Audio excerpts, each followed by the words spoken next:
Did you know that in the Middle Ages, people believed tomatoes were poisonous and refused to eat them for nearly 200 years? It wasn't the tomatoes' fault, though. It was the plates. Yes, plates. Let me explain.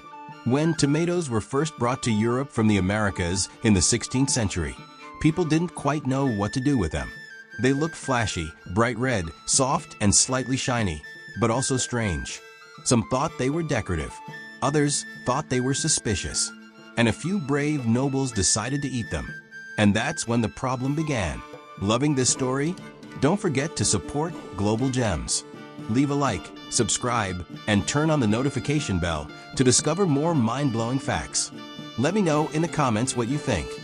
Not long after eating tomatoes, many wealthy Europeans started getting sick. Some would vomit. Others would feel dizzy. In some cases, they even died. Naturally, people panicked. A pattern was forming. Eat tomato, feel horrible, blame the tomato. Makes sense, right? Wrong. They called it the poison apple and spread the word. Never trust a tomato. And just like that, for the next 2 centuries, tomatoes were feared, avoided, and literally left to rot. People thought they were dangerous, maybe even cursed. But here's where it gets juicy. The tomato wasn't the villain in this story. The real culprit was lead. At the time, rich families used pewter plates and cutlery.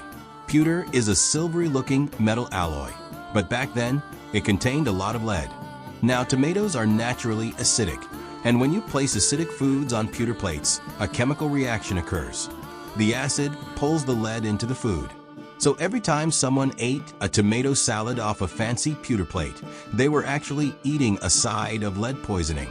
And what does lead poisoning cause? Nausea, vomiting, confusion, death. So people kept dying. But nobody thought to question the plates. Of course not. Fancy things can't be dangerous, right? Even stranger, poor people who couldn't afford pewter and used wooden bowls instead didn't get sick from tomatoes at all. But nobody noticed, or if they did, they weren't taken seriously. It wasn't until the 18th century that scientists began to understand the dangers of lead.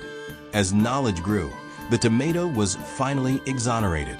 People realized, oh, we've been blaming the fruit this whole time. But it was the dishes. And once the tomato was welcomed back into the kitchen, things changed fast. Italian chefs fell in love. Spanish recipes embraced it. It became a staple of Mediterranean cuisine. Pizza? Impossible without tomatoes. Pasta? Just not the same. Ketchup, gazpacho, bruschetta? Thank the 18th century scientists. Today, the tomato is one of the most consumed fruits in the world. But for over 200 years, it was the most misunderstood. So next time you enjoy a tomato soup or bite into a margherita pizza, remember this wild truth. You're eating a food that Europe once thought could kill you. And all because someone ate it on the wrong plate.